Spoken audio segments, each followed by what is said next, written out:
Sherehe, it's Swahili for celebration, and this morning we'll be chatting about that celebration, which is taking place on August 6th. I want to welcome to the Now Morning Show this morning Darian Phillips, fashion designer at Euphoric Designs, as well as Keelan Whitlock, creative director and stylist at Key Studios. Good morning and welcome to the Now Morning Show. Hi, good morning. Hi. Morning. Thank you guys so much for being here with us this morning to share about it. Now, 3 events in one day. Darian, I want to start with you. Tell me, what was the inspiration for bringing this whole thing together and making it happen? It's actually my 30th birthday, so I'm just going to be celebrating all day. That sounds like a fitting way to celebrate, a good reason to celebrate as well. But what's interesting for me is that the events that you decided to do, I mean, of course, there's the celebration of you bringing out your 30 pieces to be able to celebrate your 30th birthday, which makes sense now. Right. But in terms of having these conversations with male creatives and male artists, tell me the inspiration for that part.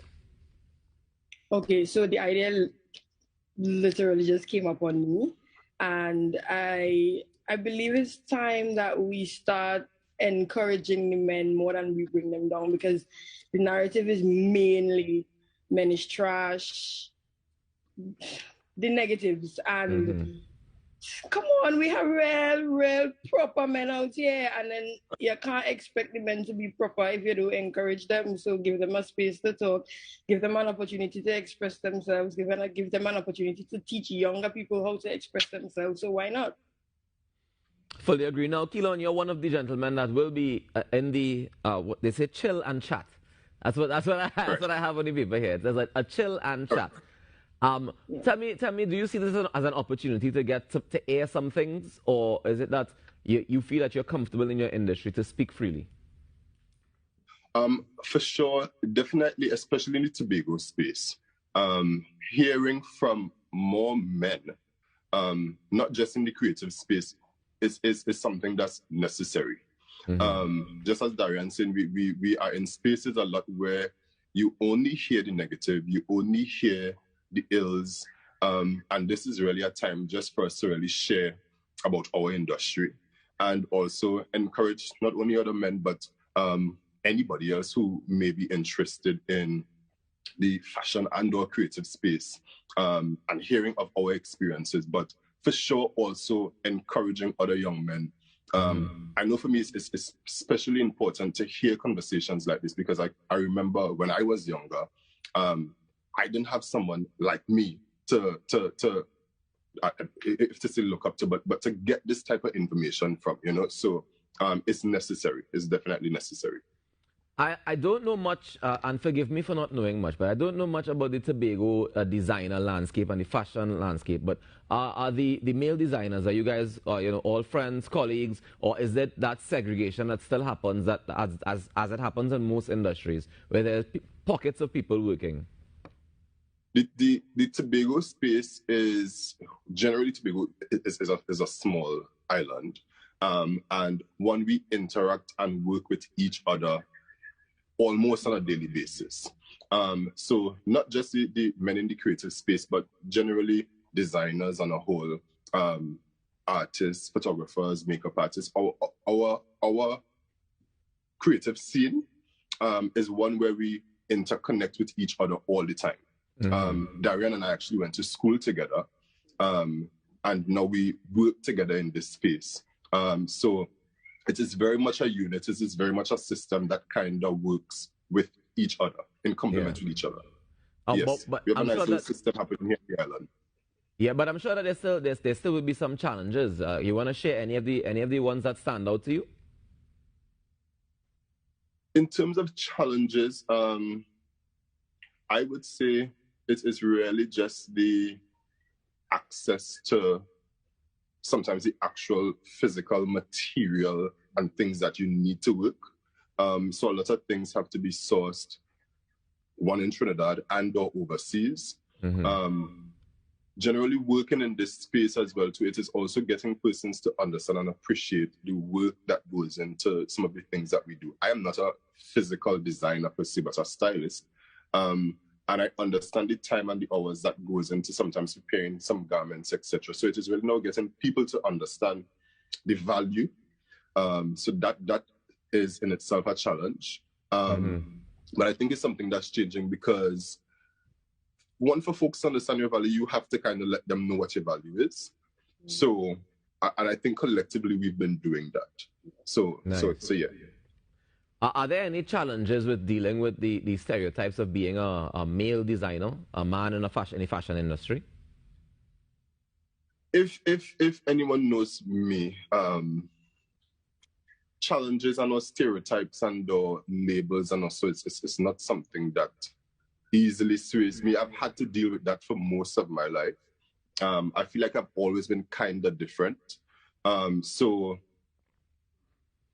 me personally, friend, I could tell you, that's not things that sway me. And it is why conversations like this is necessary. Yeah. Correct, you know, because not just in the fashion space, but just in life, Papa. You know, we are in spaces sometimes where you're different, you know, and what you like is not what I like, and that should be fine. That should be okay, you know. So dealing with any sort of stereotype or that's not something I presently, because that took some work, I'm challenged with, but it is why conversations like this is necessary. Exactly, and that's kind of why I brought it up, because I want people to be able to understand, you know, the importance of having these conversations as well. Darian, I want to come back to you for a bit, and you know, you're also a fashion designer, you know, working in the industry. Are you faced with any of those similar challenges or any special challenges that you wanna share with us? I definitely have to amplify on the challenges of getting material and, well, the best material or the suitable material, and the having people understand the value and the time that you put into creating a piece. And you know, we always question it, because when we see the prices of local designers' work versus what we get mass produced, we don't understand why it's so much more expensive.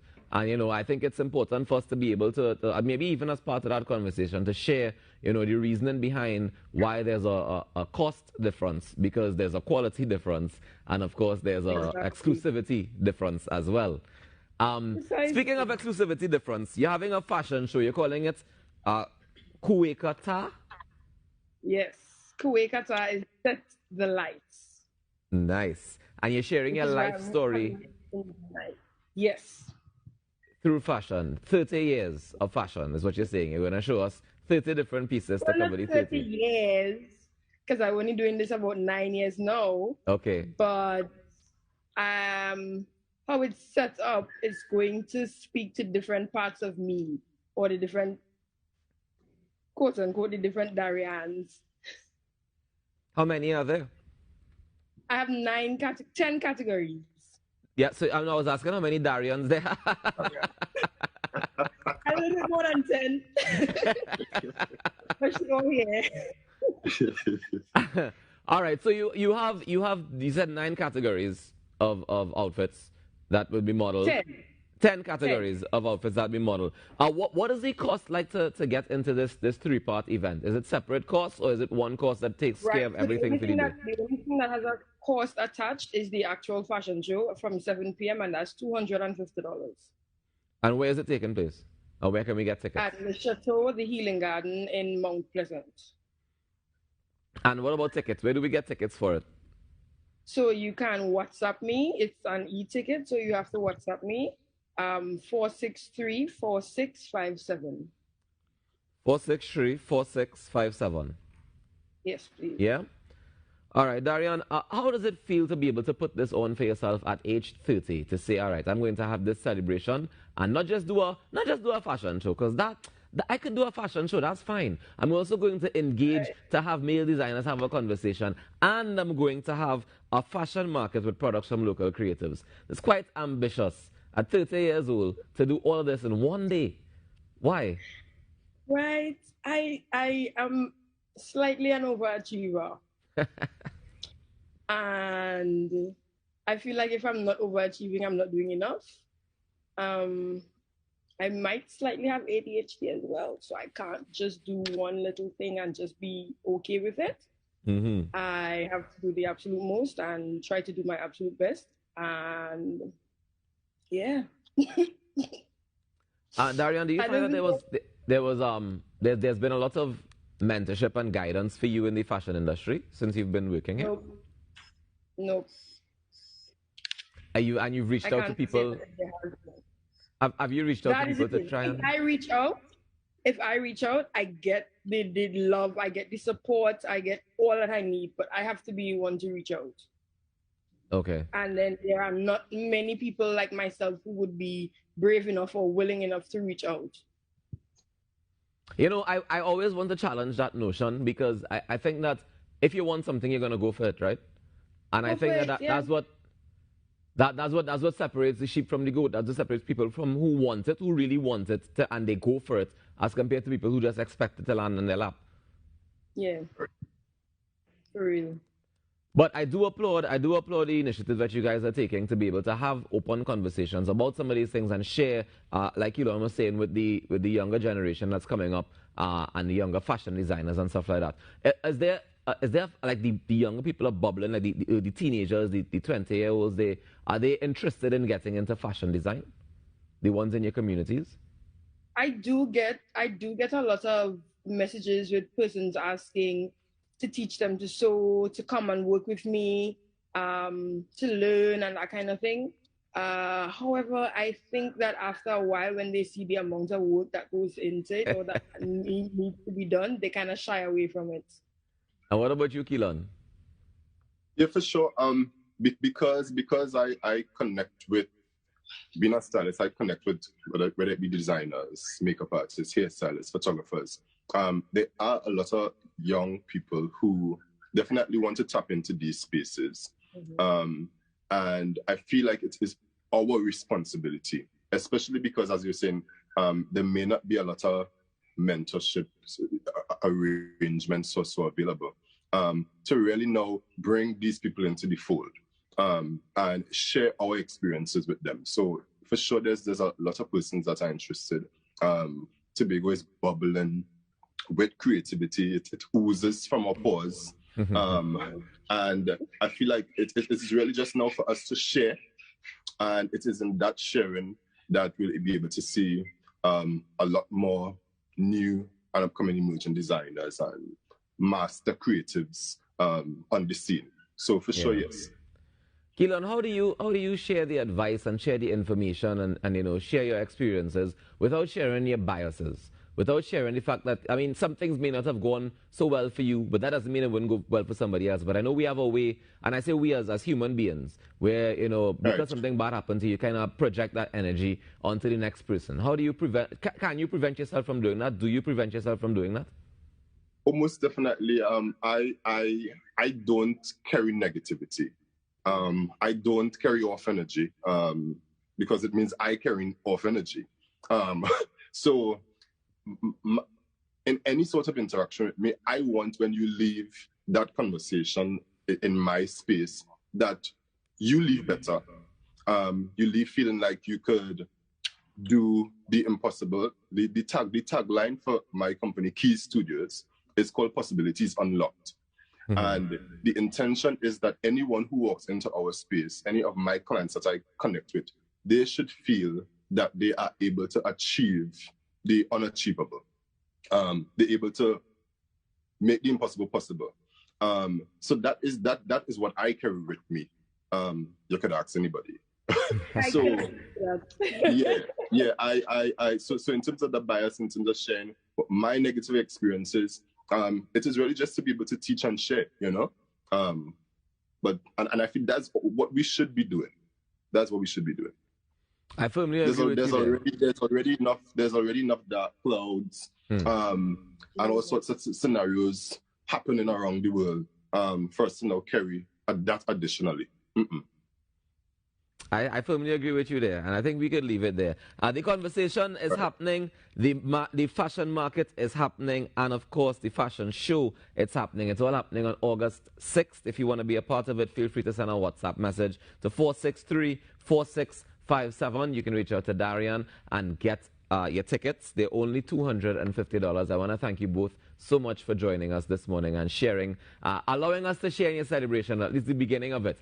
And I look forward to August the 6th. I know it's going to be a fantastic time. Thank you. Thank you. Not a problem at all. Do enjoy the rest of your day and congratulations. Sherehe, we celebrate on August the 6th. Thank you so much. Well, ladies and gentlemen, that's Darian Phillips, fashion designer at Euphoric Designs, and Keelan Whitlock, creative director and stylist at Keys Studios. Just sharing with us a little bit of information about Sherehe, which is happening on August the 6th. I think the most interesting part for me, of course, is the conversation about with male designers that'll be happening, because I really trust and I hope that it's going to be open, honest dialogue about, you know, the industry, what takes place, some of the challenges and the experiences. We're going to take a quick break and we come back with more inside the Now Morning Show. I encourage you to stick around. We go till 8 a.m.